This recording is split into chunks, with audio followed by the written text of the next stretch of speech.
Hey everyone, I'm Crystal Jigrup, and this is Empowered by Women.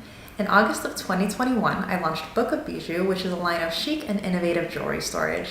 And in January of 2022, we expanded into what you now see as the Empowered by Women platform. I really wanted to create a centralized space where we can really put emphasis on our mission of women empowerment and community over competition. It really truly does fill my cup to be surrounded by so many of you inspiring women, and the energy that you bring to me and our platform on a daily basis is unmatched. You really all do fuel me with so much motivation to continue doing what I'm doing, and for that, I thank you. Before we jump into the episode, please be sure to follow or subscribe to us wherever you are listening, whether you're watching on YouTube or you're listening on your favorite podcast platform. And also don't forget to share your favorite episodes with your fellow female founders so that we can continue growing our platform and furthering our mission. All right, let's go ahead and jump into this next interview with another incredible woman in entrepreneurship that I know you guys are going to absolutely love. Today, we have the incredible Lisa Ramos. She is the founder of Monolisa Designs, which is this glorious handbag collection that she makes by hand. You can see her fabulous little workstation right behind her as soon as we switch over to Lisa. And all of her work is truly incredible. You can tell it's made with love. She is huge into pop-ups, which is something that I know is big with our audience here. So I'm excited to dive into that conversation and see how she's grown that for her business. But first and foremost, Lisa, thank you so much for joining us today. Thank you, Crystal, so much for having me. I'm really excited to be here and share some of my experiences. Absolutely. So just take it to the beginning for us. Tell us a little bit about your background and how that led you to the point of now being this full-time, right? Correct me if I'm wrong, but Yes. handbag designer. Yes, I sell handbags and also I do sculpted jewelry. So I Okay. do both mediums. But yeah, it's been a long journey. When I was much younger in my 20s, I worked with children for about 10 years. And then I was in tech for a little over 20 years. And during the part of my time during being in tech, I started studying design to development in 2013. And basically, what that means is I've always been really curious about handbags and jewelry design. And so I just really took time to start learning that whole process, the production side of it, the design side of it. And then I started to dive into actually working with materials, learning how to work with tools and industrial machines, and just really, really immediately fell in love with learning how to design both jewelry and also handbags. And then at the end of 2017, I launched a small collection of handbags and jewelry. And then pretty much, over 6 years later, here I am. So that's how it began. I love it. I did not realize you had this extensive background in tech, which is something that I would not have expected. Yes, yes. In fact, I loved it. I worked in the multimedia department and learned a lot about project management. And then I also was in sales. For 10 years, I used to sell content management systems. And then I would also, I did the project management of each sale. So what's interesting is I did pretty much every aspect of it, both going out there and selling. At the time, I was selling online. So I would do hundreds of different proposals, and then I'd have to close the deal. Then I'd have to manage that whole project. So it was definitely a lot of different skill set that I have brought over to my business. It's been very valuable. So did you already have this kind of natural desire to be creative in that time while you were in tech, or was that something that kind of just fell into your lap when you made that pivot to the design of start designing things? Yeah, well, it's funny you asked that. I've always been obsessed with handbags and jewelry since I Oh. was a little kid. And when I was a teenager, I actually worked in a jewelry store because my mom used to sell fine jewelry. So I just always had this this love for women's accessories. And no joke, but when I worked in tech, we would have, time where we'd be waiting for projects to come through, or I'd be waiting for, collateral to come in, because I used to head up a lot of the sponsorships. And I would actually watch the runway shows on my computer because I just was obsessed. I would just watch them for hours, over months and months. So it was just something that I always loved, but I felt like I could never go into that sector of designing because I couldn't draw. I had this notion that all creative people must know how to draw, and I can't draw well at all. And so I just assumed that I will never be able to be in that world of design, but I was wrong. So it reminds me of a conversation I had with another jewelry designer who was the same way. She was like, I want to create jewelry, but I cannot draw. Like I could not sell my designs for anything, and I need to figure out how to translate them. So what was that learning curve like when you did finally take the leap and was like, okay, I'm going to teach myself some of this stuff? I mean, looking at your workstation behind you, you have quite a handful of tools behind you. I do. And you don't even, over here on my left, which I'll show you after if we have time, I have a whole jeweler's bench with a microscope, a pulse arc welding system. And then I have a whole soldering station out in the garage because that's kind of the dirty part of Uh-huh. metal smithing. But yeah, back to your question, it was kind of interesting. It was a combination of things that I did. I have always had this photographic memory, and I am dyslexic, and I found this out later on in life. And it clearly explains how I can think of something in my mind, a design, and think about it and look at it in a 3D fashion and figure out whether or not it's something that I can actually deliver. And so with that, and then also aggressively studying design, both just online reading and just really spending thousands of hours at the bench, because I always say, you could have all the education in the world, but when it comes to creating, you have to really get in there and you have to make a lot of mistakes. And I'm used to making mistakes. I'm dyslexic and things just take me longer. So it for me, if I'm working on something and it doesn't go right, I'm used to that. So I just go back and try it again. And so that's what I've really done. I've gone in and just, worked with my hands, and if it doesn't work, try it again and just keep going. And eventually I get there. I trust the process. That mindset is really interesting to me because it's usually the opposite, right? We have a difficulty in getting over the fact that we might not be good at something right away. And it's hard for us to continue to persevere and keep moving forward, recognizing that this might not be our strong suit yet. Right. So you launched your first collection in 2017, right? Yes. And how long were you working on that collection?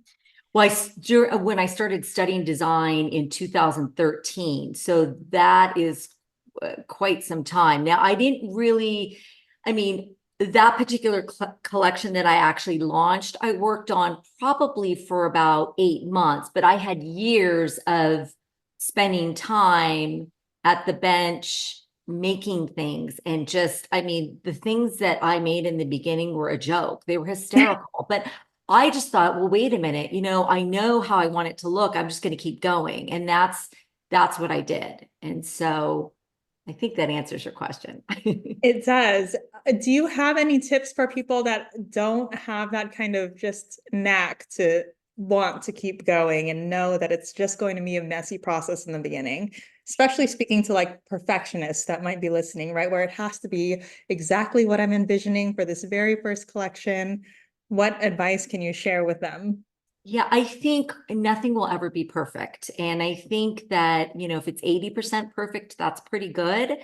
And remember that over time, you will be getting better and better in your craft, and that it's important sometimes to step away and look at the big picture. If you have a business, whether you're selling a product or a service, I mean, you don't want to spend 10 years just trying to perfect it. I mean, you can, but if you want to actually go and make money, at some point you have to just trust the process and move forward. So I think also too, if you look at it in even more simple terms, think about an athlete, like just a very accomplished athlete.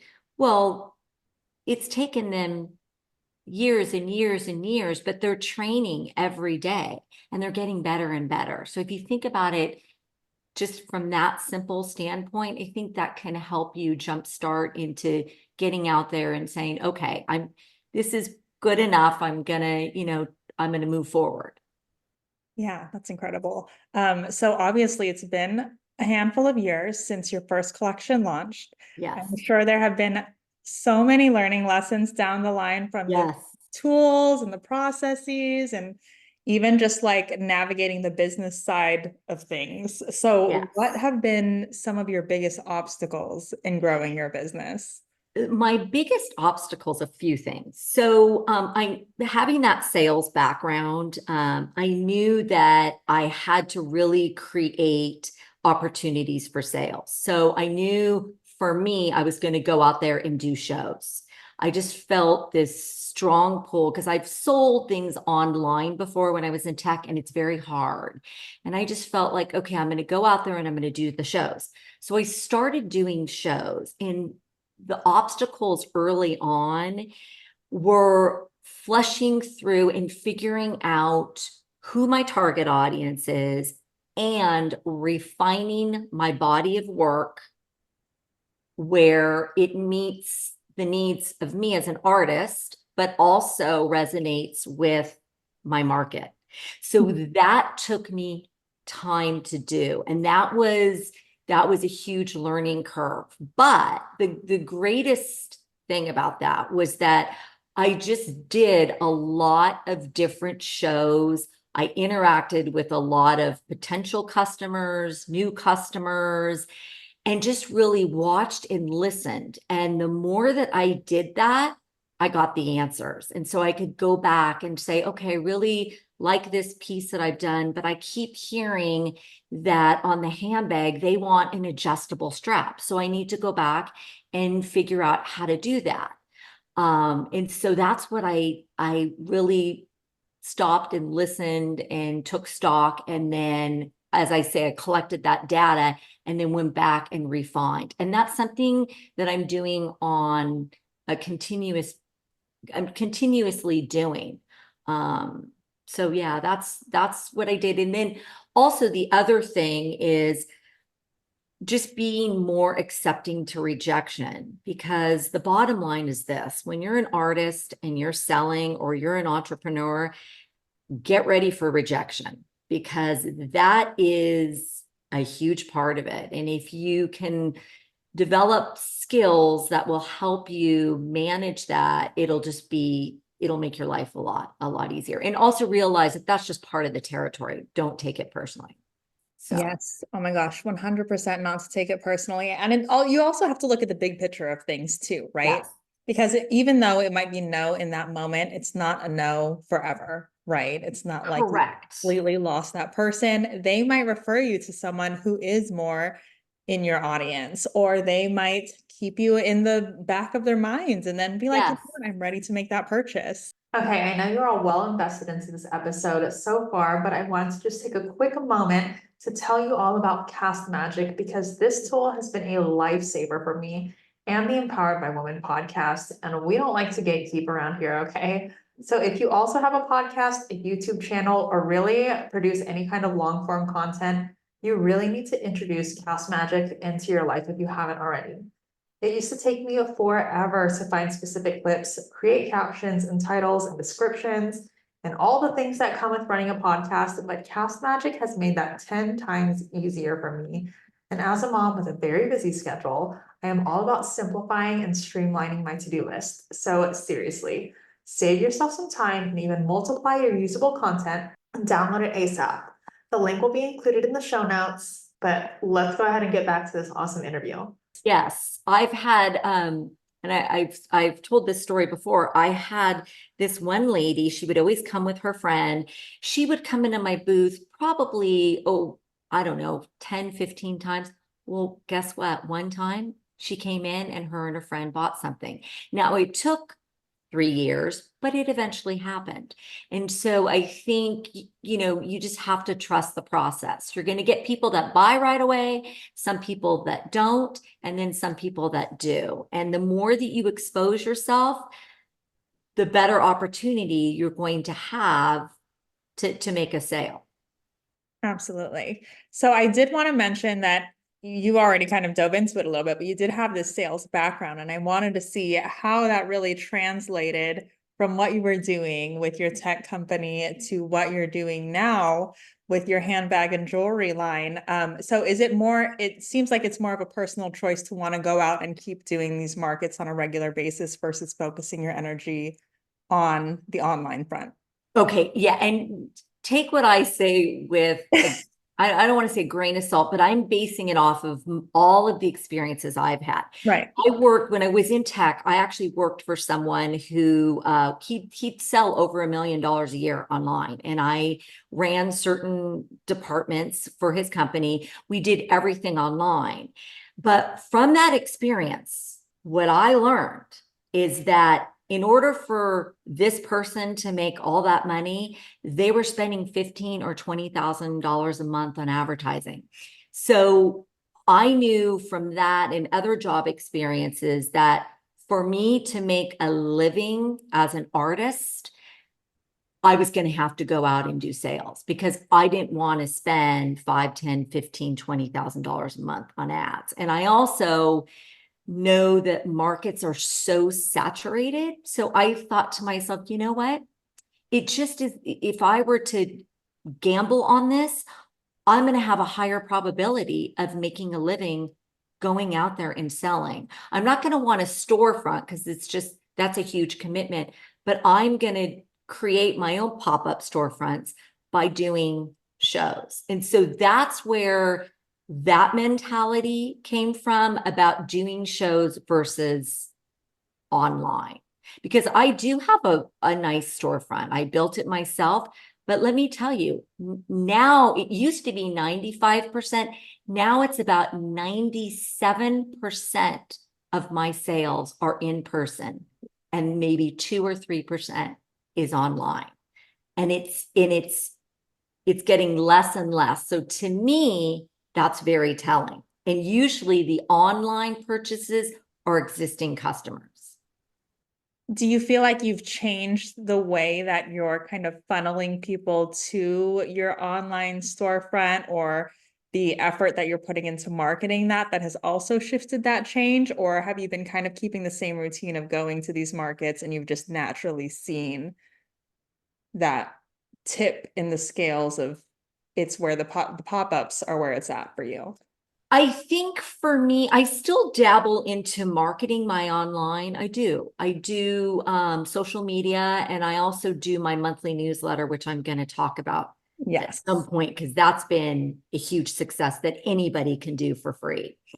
Um, I I think it's the market is so saturated online, and I would love to see the data that shows someone, I'd love to see someone that comes up to me and says, I have a great online business and I have no ad budget. I would love to see that.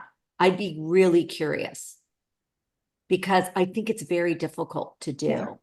And again, I'm basing it off of my own personal experiences Mhm. and also my market. My market is older, my age and up.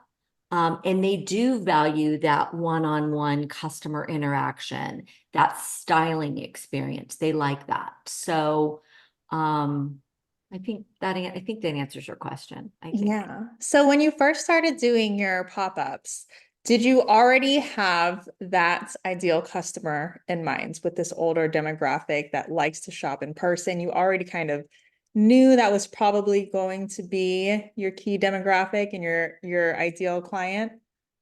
Yeah, I assumed it would probably be someone my age, maybe a little younger. I did assume that.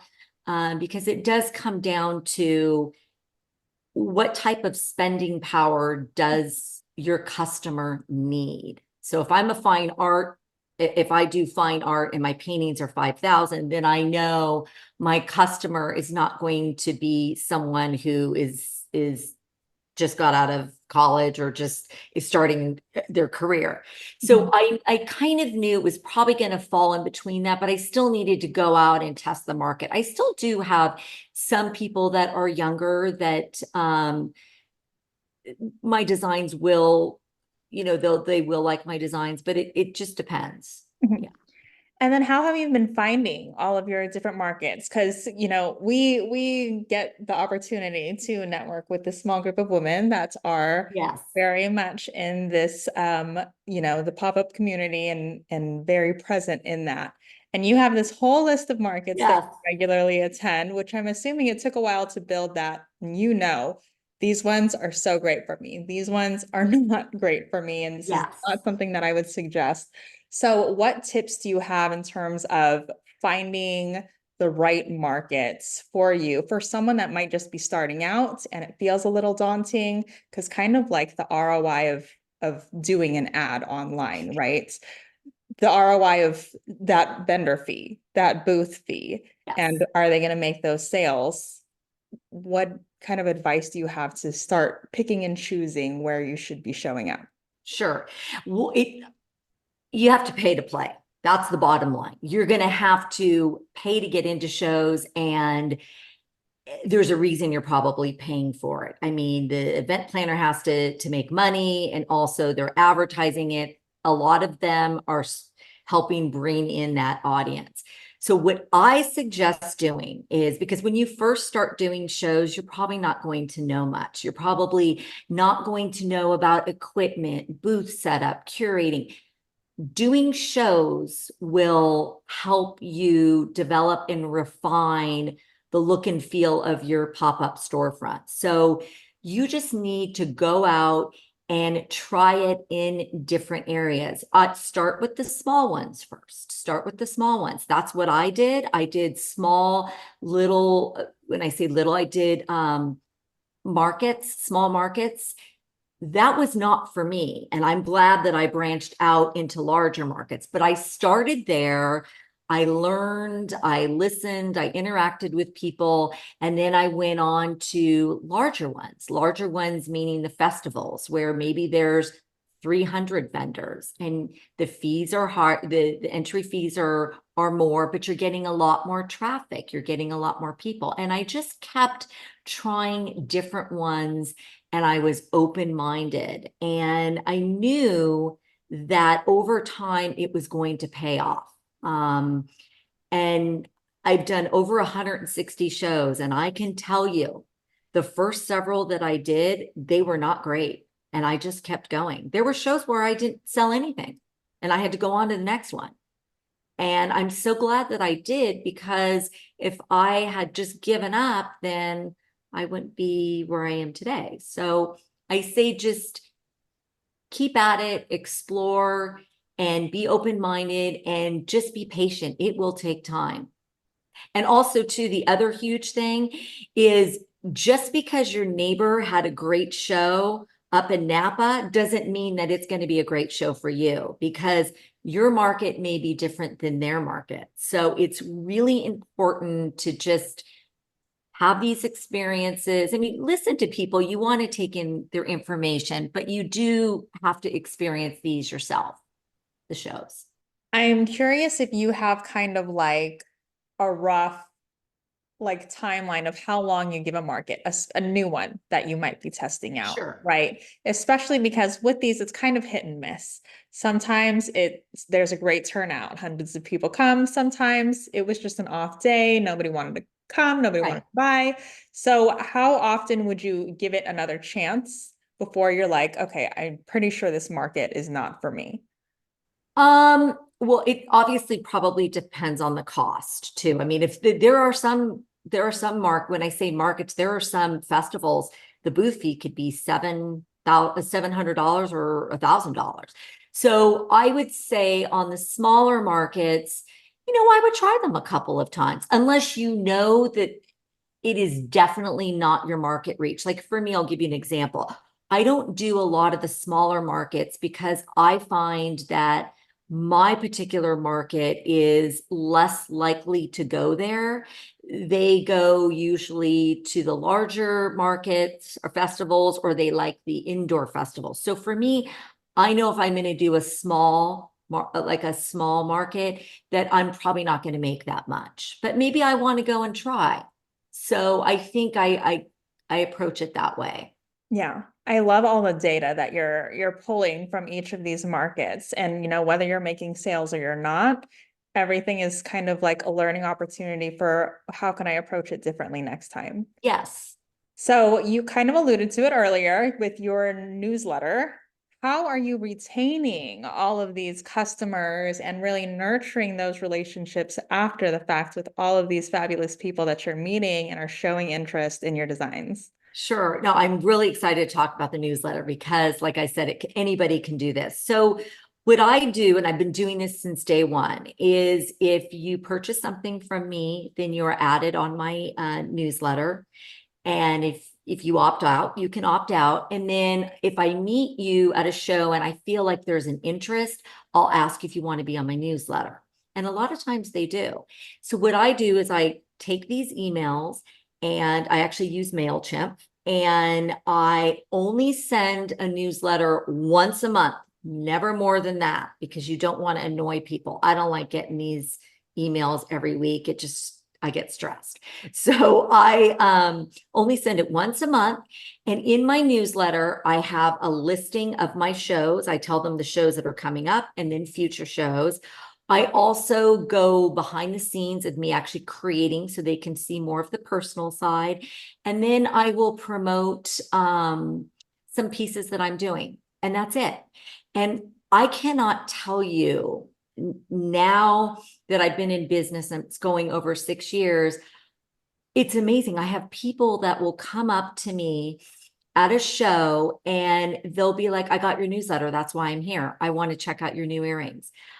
I mean, that's pretty big. And so this last show that I just recently did over the weekend, it was a 3-day show.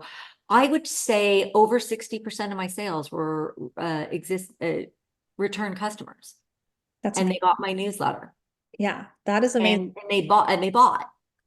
I was going to ask how many people, were actually referring to your newsletter or actually going to those events after seeing it in your newsletter. I really love that you still offer them the opportunity to be a part of your email list, even if they're not buying. Yes, So what does yes. that conversation look like? Because I know there are some vendors that just, if it doesn't seem like the person is going to buy, they don't really engage or they don't know how to approach that conversation. So what does that look like for you? So I just, if they come into my booth and you're saying like I think they might not be buying, I might say to them, well, I do a lot of shows. I do about 30 shows a year. If you like shopping at craft shows, if you want to be on my newsletter, you can get a list of about 30 shows a year. Oh yeah, I'd love that. And then they do that. And it's great. Then and I have two different distribution lists. I've got my customers who get free shipping on any online order. And then I have interested customers. They don't get that benefit, but they get the benefit of the list of shows. So are you showing up kind of the same way on social media that you are on your newsletters? Like, what is your presence on social media looking like? Like, are you also sharing your shows, sharing the behind the scenes, all of that? And do you feel like it also kind of converts the same way or completely different than your newsletter? Yeah, it's kind of funny. I feel very, and I'm of course probably going to change over time. I like to show the behind the scenes because I just feel like if you like my work, go to my website because you can buy it or come see me at a show. I probably should promote my work a little bit more, but I like to promote what I'm actually creating it so that people can have more of an appreciation for an artist and the detail that it takes to make pieces. So my social media presence is a little different. It is definitely different. Mhm. Um, yeah. I think it's so important to show the behind the scenes, especially for creatives like yourself, because it really is playing to the value that's behind the price points, right? Because oftentimes, Right, especially if you're not some big brand, they're like, why are you charging so much? right. When something is handcrafted and with the detail that you're putting into it and the time that you're putting into it, being able to see that and recognize that, it starts to make more sense in the customer's mind. And Yes. they're starting to kind of respect and value a little bit more what it is that you do and why you're selling it at the price that you're selling it. And it gives them kind of that final push to be like, oh, okay, I understand. I'd love to support her. Yeah, exactly. No, 100%. And that's one reason I want to educate them on what I'm doing, the behind the scenes, so that they can, really understand what artists, what it takes to make a handmade ring or a handmade bag, what's involved. It seems like you're very committed to creating this connection with your customers, which I love. And you've said multiple times that you're really observant of, what they're saying, what they're asking for, whether they want like an extendable strap or something like that, which I'm sure has contributed largely to your success because you are giving the people what they want. But what else do you feel like has really contributed to your success now that you've been doing this for so many years? You're doing it full time. What do you think has brought you here? I think the one thing, and I really love this, is connecting with the customers on a personal level, where somebody will come to me and I maybe haven't seen them in a couple of months, and I'll just take a few minutes. How have you been? What's going on? Oh, are you going? Or how was your trip? And then they'll tell me, and then, then I'll say, oh, well, let's look at some things, if you want to, or they'll say to me, oh, I've got an event coming up. And the one thing that I love is to be able to style. They'll say, I've got an event coming up. And then I'll say, well, let me see a picture of the dress. And then they'll show me the dress. And then we've got this connection of like talking about what they're going to be doing. And then, well, let's see if we pair it with this or that. And so I love the connecting on the style level. I think it's fun for me and it's fun for the customer too. So that's something that I'm doing more and more of. And also just really connecting with the customers on a deeper level, not just like, oh, well, here's my new collection. Which one do you like? Really, I, it kind of goes back to what I want when I walk into a store. I want to be able to feel listen to and have someone take the time and spend with me, and I'm going to buy some things, but I want that one-on-one service, so I really try to provide that. I know I appreciate it, and I hope that my customers do as well. Yeah, all of those little personal touches that you're making throughout the entire journey from coming to your booth to following up with a newsletter, I think are so important. It's kind of like comparing like the service that you would get at like Saks Fifth, right? Where Yes, they're helping you shop. They're figuring out yes, what are your upcoming events? How do you want to look? How do you want to feel? Versus when you go into a store and you just have like a worker kind of just following you around. yes, And not yes. offering that personal service. No, 100%. So I really try to make those deep connections with my customers and potential customers. I think it's important. Great tip. Do you have any final advice for all of the women that are listening today and that are, just starting out, whether it's via markets or starting their creative process? What advice can you give?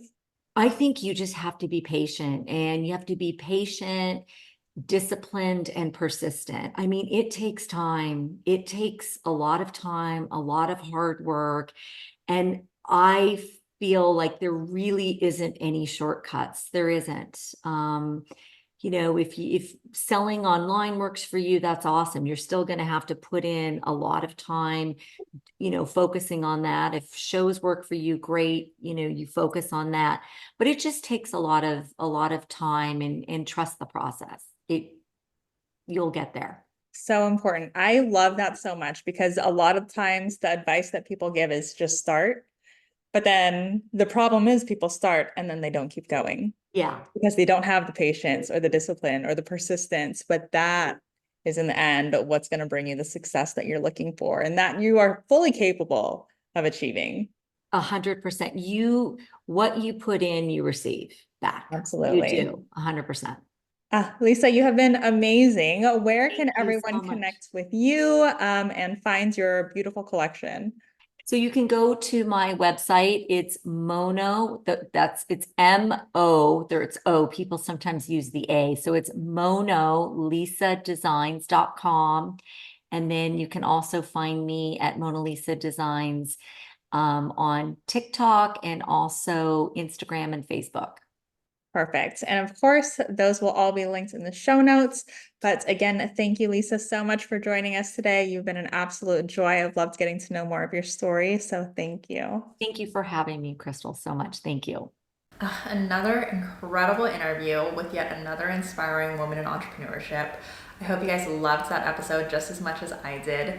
But before we leave off, if you yourself are also a woman entrepreneur, I would love for you to consider joining our Empowered by Women directory.